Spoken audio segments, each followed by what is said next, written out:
Hi guys, welcome back to my channel. Today I'm going to be doing another video about anxiety. It seems that was a pretty popular video, so there's obviously a big need for people that want to learn about it or hear other people's experiences about it. So today's video is going to be my experience from childhood to adulthood, dealing with anxiety. Throughout my story, you'll be able to kind of see how anxiety might have been something that developed in my life over time. For the longest time, I thought that I was just somebody who was a worrier. I worried a lot about everything, but it turns out that is really anxiety. It's not just as simple as worrying. It's mental health, right? It's anxiety, and it definitely affects your life, your quality of life. So I'm just gonna get right into my story, talk about it. Of course, with all of my stories, there's always overlapping, talking about things that maybe I've talked about in other videos, so it does help to watch the other videos to kind of make more sense of what I'm talking about today. But first, we'll start talking about my childhood and kind of like where I feel my anxiety developed. So, I grew up in a home with a lot of mental illness. My dad was very mentally ill, and that affected the quality of all of our lives.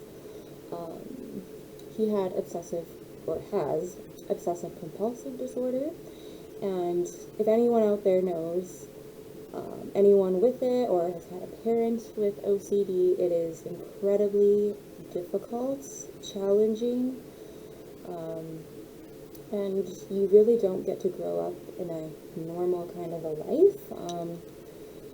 I had just a really dysfunctional family. I mean, there was a lot of fighting, mental illness, certain things we weren't allowed to do, or places in our home we weren't allowed to go because, my dad had OCD, and, we didn't want to disrupt any of the rooms or maybe contaminate things, right? If anyone knows about OCD, then this would make sense to you. But yeah, so I grew up in an OCD home.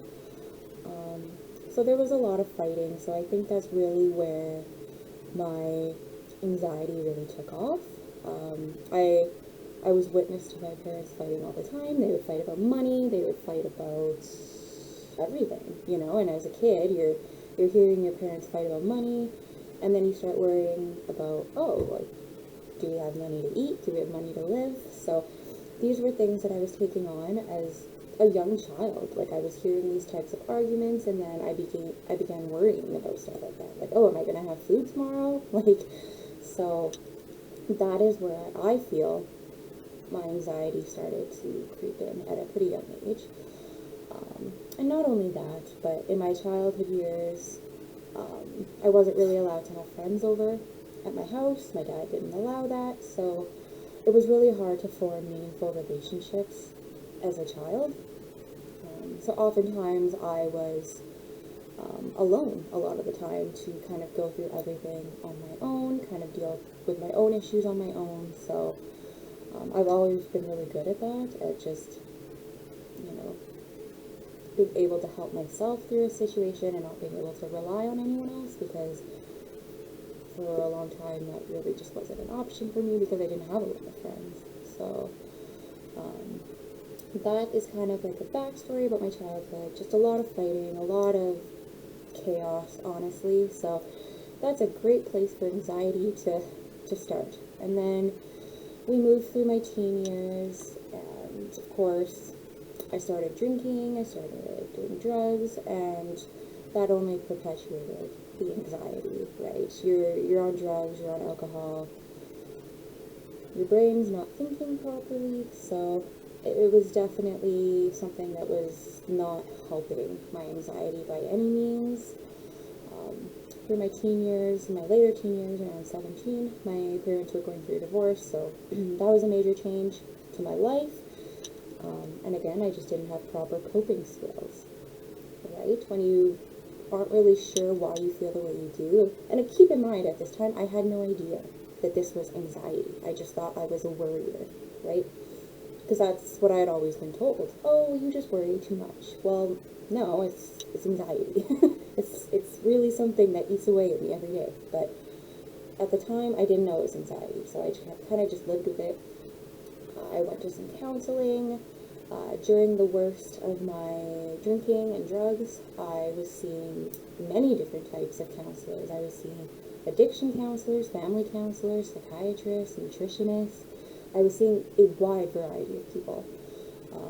And it was through the counseling then that I was able to get an understanding of my anxiety and actually being able to put a name to my worrying, right? It's anxiety. Oh, I can take medication. Oh, there's coping skills. Oh, other people struggle with this, you know? So all of a sudden it wasn't such a taboo issue. It wasn't something that was just like eating away at me. Like, what is this? Why do I feel this way?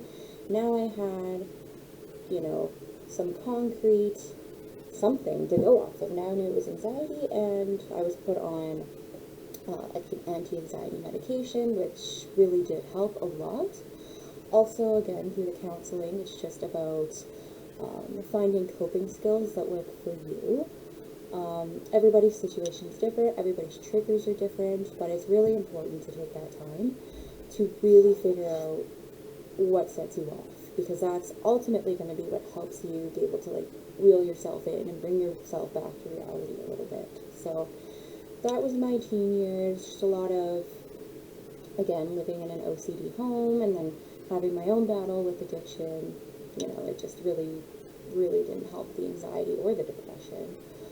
And then I would say, moving in towards my adult years,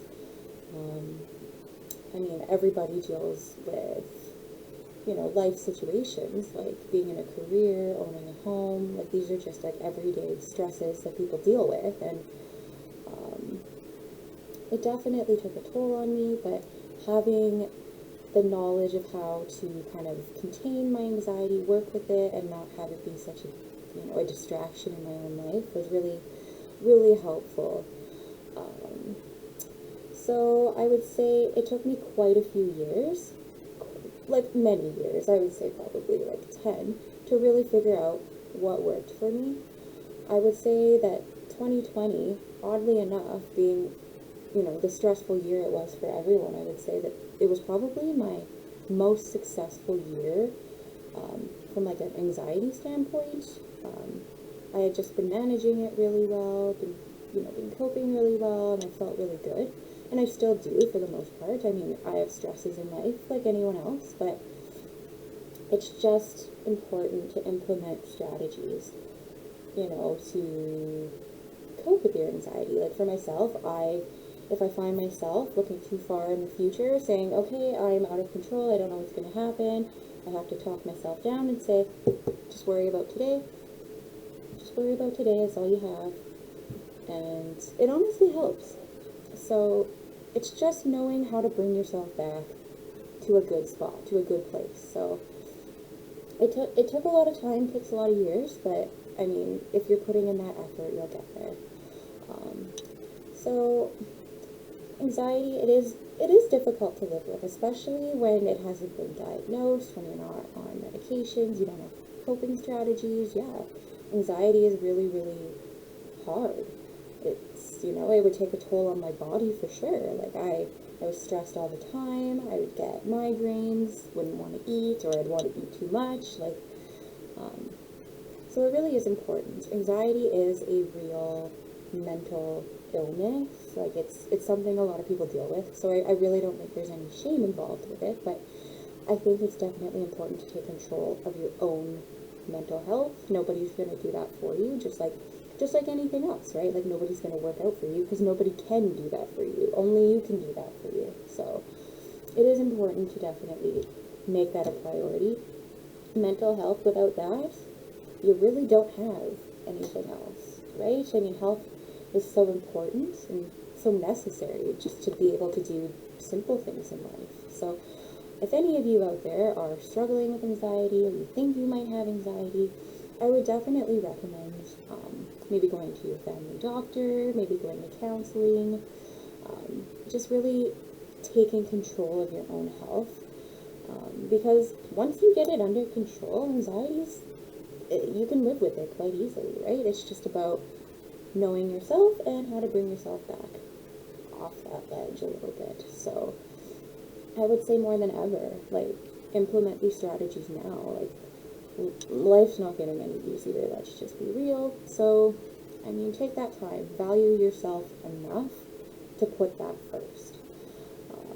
I've seen tremendous changes in my overall quality of life because I'm able to kind of, I can self-soothe, I can kind of talk myself back to a healthy spot. You know, if I'm getting ahead of myself, or I'm, maybe thinking thoughts that aren't true, I gotta kind of snap myself out of it, say, hey, don't believe everything your mind tells you. It's not always true, right?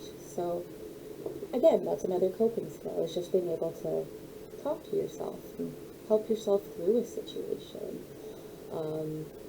As far as, like, panic attacks go, I have had a few, but I would say that was when I was on the drug Wellbutrin.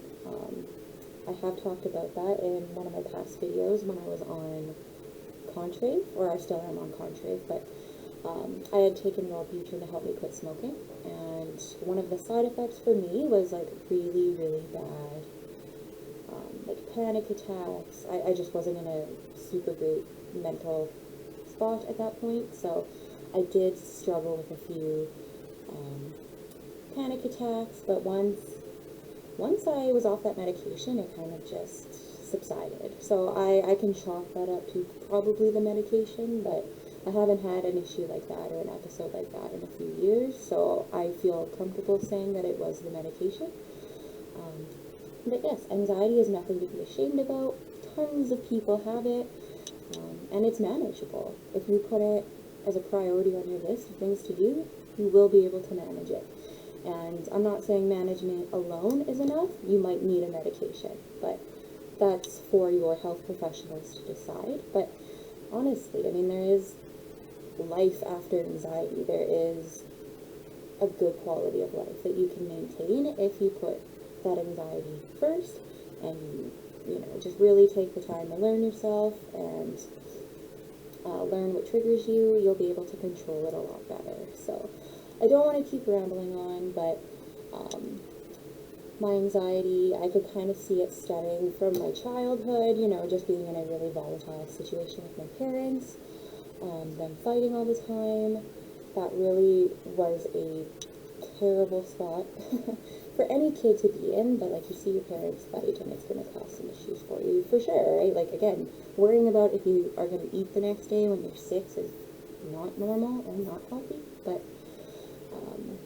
yeah, I can see the progression of my anxiety throughout the course of my life, and I can say finally at age 30 that I have it under control. Is it perfect? No. But I definitely am able to manage it a lot better. So that's why I make videos like this, to kind of talk about my own experience, and just to provide a little insight as to maybe why I have the struggles that I do. But more importantly, it's to let you know that there is life after mental illness, after addiction. I mean, a lot of my videos talk about stuff like this, just about how to cope, how to overcome something. I really want my videos to be positive and to be able to give something back to the audience, right? So I'll leave it there for today, but if you have any questions or comments, leave them down below. And until next time, I'll see you later.